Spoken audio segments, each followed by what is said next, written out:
तो चलिए रुक करेंगे एक और बड़ी खबर की ओर जो भोपाल से ही आपको बता रहे हैं। बता दें कि प्रदेश भर के मेडिकल लैब टेक्नीशियन की हड़ताल जारी है। लैब टेक्नीशियन काम बंद हड़ताल करेंगे। जेपी अस्पताल में सुबह 10 बजे से प्रदर्शन किया जाएगा। 13 सूत्रीय मांगों को लेकर काम बंद हड़ताल की जाएगी। तो बड़ी खबर आपको बता रहे हैं भोपाल से, जहां प्रदेश भर के मेडिकल लैब टेक्नीशियन हड़ताल पर जाएंगे।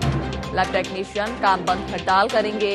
जेपी अस्पताल में सुबह 10 बजे से प्रदर्शन किया जाएगा और अपनी 13 सूत्रीय मांगों को लेकर काम बंद हड़ताल की जाएगी।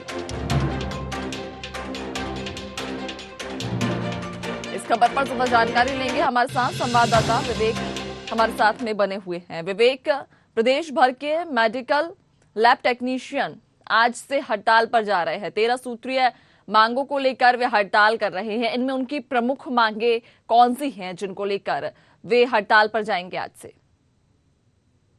बिल्कुल, अगर हम बात करें तो 13 सूत्रीय मांगों को लेकर जो लैब टेक्नीशियन हैं वह आज से काम बंद हड़ताल पर जाने वाले हैं। और जो आपने सवाल किया है कि आखिर उनकी कौन सी प्रमुख मांगे हैं, जो 13 सूत्रीय मांगे हैं उनमें प्रमुख मांग है कि उनको नियमित किया जाए, उनका जो वेतन ग्रेड है उसमें बढ़ोतरी की जाए, साथ ही उनके नामों को बदला जाए। अभी तक अगर हम बात करें तो लैब टेक्नीशियन को लेकर उसमें जो बदलाव की मांग की गई है, उनका सबसे बड़ी मांग जो है, सबसे पहले तो नियमितीकरण की मांग है, उसके बाद वेतन ग्रेड जो है उसमें बढ़ोतरी की मांग है, और साथ ही नाम बदलने की जो मांग है उसमें मांग में रखा गया है कि मेडिकल लैब ऑफिसर उनका नाम रखा जाए, और साथ ही जो मेडिकल लैब टेक्नीशियन ऑफिसर है वह नाम रखा जाए। तो ऐसे में अब देखना होगा कि जो 13 सूत्री मांगे हैं, हालांकि नाम बदलने के पर सरकार जरूर विचार कर सकती है क्योंकि उसमें सरकार को कोई भी कठिनाई नहीं है, लेकिन नियमितीकरण की मांग की और जो वेतन में बढ़ोतरी की मांग है उसमें लेकिन सरकार को कहीं ना कहीं दुविधा होगी, और ऐसे में सरकार के खजाने पर भी भार पड़ेगा। तो अब जो 13 सूत्री मांगे हैं उसको लेकर भाई लगातार प्रदर्शन करते आए हुए हैं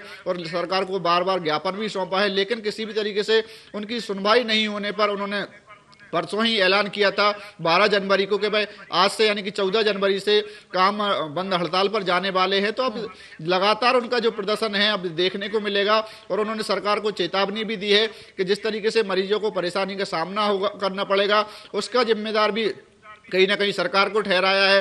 जो लैब टेक्नीशियन एसोसिएशन हैं उन्हें और साथ ही प्रशासन को कि किसी भी तरीके से मरीज या मरीज के परिजनों को परेशानी होगी उसके जिम्मेदार लैब टेक्नीशियन जो एसोसिएशन है, जो कर्मचारी हैं वह नहीं होंगे, पूरी जिम्मेदारी शासन और प्रशासन की होगी। तो इसमें कहीं ना कहीं मरीजों को और मरीजों के परिजनों को परेशानी का सामना निश्चित रूप से करना पड़ सकता है, क्योंकि जो जाँचें होती हैं वह कई ऐसी जाँचें होती हैं कि जिसके चलते डॉक्टर लिखते भी हैं कि तत्काल ही जांच कराएं और उसकी रिपोर्ट दें, लेकिन अब जिस तरीके से काम बंद हड़ताल पर जाने वाले हैं और एक साथ जाने वाले हैं तो इसमें कहीं ना कहीं मरीजों की परेशानी और मरीजों के परिजनों की परेशानी निश्चित रूप से बढ़ सकती है, और जो स्वास्थ्य व्यवस्था है वह उस पर कहीं ना कहीं असर पड़ेगा।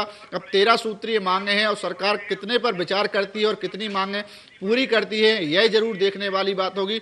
लेकिन जिस तरीके से अनिश्चितकालीन हड़ताल यानी कि काम बंद हड़ताल करने वाले हैं आज से, और आज 10 बजे से यानी हम बात करें तो पूरे प्रदेश में इसकी शुरुआत होगी, और राजधानी भोपाल की बात करें तो जेपी अस्पताल में भी जो लैब टेक्नीशियन है वह प्रदर्शन करते हुए जरूर नजर आएंगे और काम बंद हड़ताल करेंगे, और लगातार धरना प्रदर्शन भी उनका रहेगा। और साथ ही उन्होंने जो परसों चेतावनी जारी की थी कि इसकी जिम्मेदार सरकार होगी, उन्होंने एक बात और भी कही थी कि शांतिपूर्ण तरीके से वह धरना प्रदर्शन करेंगे, लेकिन अगर किसी भी तरीके से शासन या प्रशासन की तरफ से उनको दबाया जाता है तो वह प्रदर्शन उग्र भी हो सकता है। तो अब देखना होगा कि उनकी मांगों पर सरकार विचार करती है या नहीं करती है, या फिर उनका प्रदर्शन उग्र होता है। जी विवेक, आप हमारे साथ बने रहिए, आगे और भी आपसे अपडेट्स लेंगे।